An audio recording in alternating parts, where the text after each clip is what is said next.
संबंध की चीज को लेकर जानते हैं। मैं संजीव चौधरी, जिला महामंत्री, और जनपद में जो अवैध भट्टों का संचालन हो रहा है उसके संबंध में हमने अपने माननीय उप जिलाधिकारी महोदय को ये अपनी तरफ से निवेदन किया है कि जो तहसील बेलारी क्षेत्र में जो अवैध भट्टे जिनको की पॉल्यूशन डिपार्टमेंट से सहमति प्राप्त नहीं है, उनको जो संचालन है उसके बारे में उचित कार्रवाई करें, ये हमने उनसे अनुरोध किया है। कितने भट्टे इस प्रकार से आपकी नजर में हैं? जैसे आप कोई भट्टा स्वामी हैं, तो क्या माना जाए कितने भट्टे? लगभग अपने जनपद मुरादाबाद में लगभग 75 से 80 भट्टे का संचालन बिना पॉल्यूशन डिपार्टमेंट की एनओसी प्राप्त किए हुए संचालन किया जा रहा है। अच्छा, कुछ भट्टों पर ईंट बनानी शुरू हो गई, मट्टियां खुद रही हैं, तो ऐसे में आपको क्या आश्वासन मिला है? अभी कुछ जानकारी ऐसी मिली थी कि कुछ क्षेत्र में अवैध जो संचालन हो रहा है कि उन पर पथाई का कार्य चालू हो गया है। उसी संबंध में माननीय उप जिलाधिकारी महोदय को अवगत कराया गया है कि वो जो है इसमें अपने अधीनस्थ लेखपाल महोदय से आख्या लें और उचित कार्रवाई करें। मैं ईंट भट्टा एसोसिएशन का तहसील अध्यक्ष हाजी अब्दुल वाजिद अंसारी। ज्ञापन इस बात का दिया गया है कि जानकारी हुई थी कि बिना रॉयल्टी जमा किए हुए मिट्टी खनन हो रहा है, और हमारे जो एसडीएम साहब हैं इस टाइम बहुत ईमानदार और बहुत बढ़िया एसडीएम है, वो अवैध काम को बिल्कुल नहीं और वैध काम को हर काम के लिए तैयार है।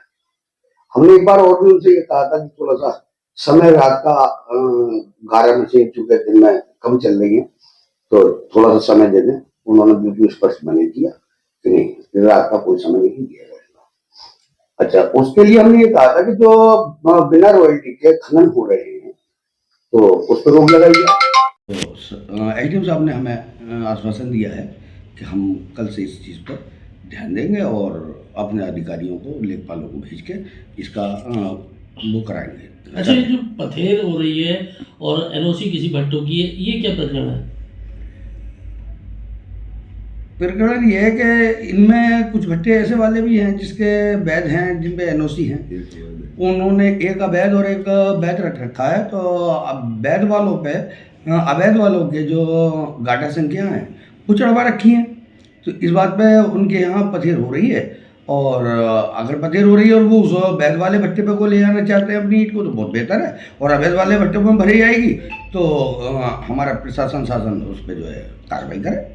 अच्छा, अगर किसी भट्टे को एनओसी मिली ही नहीं है तो क्या वो पथेर कर सकता है? नहीं कर सकता। नियम तो नहीं कर सकता। अच्छा, कोई नया आपके भट्टों के लिए कोई नया नियम लागू हुआ है इस साल? इस साल तो नया नियम कोई लागू नहीं हुआ है सरकार की तरफ से। हाँ, भट्टा एसोसिएशन ने अब से पहले मीटिंग की थी, 1 नवंबर को पथेर और 1 फरवरी को फोकाई, प्रदूषण को देखते हुए। अच्छा, हर वर्ष की तरह ये बात हर साल आती है, इस चीज़ में आप किसकी कमी मानते हैं, किस विभाग की कमी रहेगी? असल में ये जो काम है विकास से जुड़ा हुआ है भट्टों का, इस बात पे अधिकारी जो लोग हैं हमारे, वो इस बात पर थोड़ा कम ध्यान देंगे, क्योंकि विकास से संबंधित कारोबार है, कम ध्यान दे देते हैं। वरना कायदा तो यही है कि प्रदूषण की वजह से टाइम से कर चलेंगे। भट्टों को लेकर बात चल रही है लगातार, तो जो अवैध भट्टे हैं वो अपना पथेर कहीं दिखा रहे हैं और दूसरी जगहों की गाटा संख्या लगाकर अपना जुगाड़ तुगाड़ से काम कर रहे हैं, इस पर क्या कहना? गाटा संख्या जो वैध भट्टों पे उन्होंने अवैध भट्टों की गाटा संख्या लगाई हैं, कायदे में तो वहाँ कोई नहीं जानी चाहिए, उन्हीं भट्टों पर भुकाई पथेर भराई होनी चाहिए, और चूंकि वो बिना एनओसी के हैं तो उन पर भराई होती नहीं है, होगी नहीं, बंद रहेंगे, इसलिए जो है उन कार्य को रुकवाया जाए। अच्छा, लगातार जैसे कि बात की जाए तो जीएसटी वाणिज्य कर को भी नुकसान होता है, और जो लीगल भट्टे चल रहे हैं उनको भी इस बात का नुकसान होता है, लेकिन अवैध भट्टे हर वर्ष चलते रहते हैं। इसके लिए आप किसको दोषी मानेंगे और किसको जिम्मेदार ठहराएंगे? इसमें दोषी हम प्रदूषण नियंत्रण बोर्ड को मानेंगे, जो हमारा जिले का है। इसमें वो जो है तेजी से भट्टों को चलवा देते हैं, उनका संरक्षण रहता है, और इसमें हम दोषी जो मानेंगे वो अपने जिले के प्रदूषण नियंत्रण बोर्ड को। हर बार जैसे कि जिलाधिकारी उप जिलाधिकारी महोदय लोग के साथ प्रशासन की मौजूदगी में भट्टों पर पानी तक ही पड़वाया गया है, उससे कई लोगों को बहुत नुकसान भी होता है, लेकिन ये क्या वजह होती है जो वो भट्टे चलते हैं और प्रदूषण विभाग वाले इस पर ध्यान नहीं देते?